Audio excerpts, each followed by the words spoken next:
Годинава 4 жени се убиени од своите бивши или сегашни партнери. Во периодот од 2014 до 2024 година пак 115 жени се жртви на фемицид, односно убиства и обиди за убиства. Државата треба не само декларативно, туку вистински да се заложи за превенција и реинтеграција на жените жртви на родово базирано насилство, порача од Националната мрежа против насилство врз жени и семејно насилство. Но оваа година се случија 4 фемициди затоа што сите сторители беа партнери, актуелни или бивши на убиените жени. Во претходниот период од 2014 до 2024 година имаме вкупен број на 115 убиства, но вклучени се тука и обидите за убиства на жени.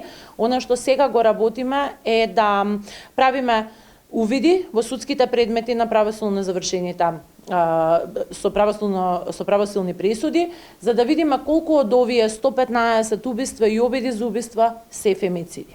Велат реинтеграцијата е најважна, но иако законот е стапен на сила во мај 2021, реинтеграцијата е предвидена со сите столбови, државата не е посветена на ова прашање. Бидејќи нема помош од државата во реинтеграцијата на жртвите, голем дел повторно се враќаат кај партнерот. Нивните искуства покажале дека домот не е најбезбедно место за жените жртви на насилство.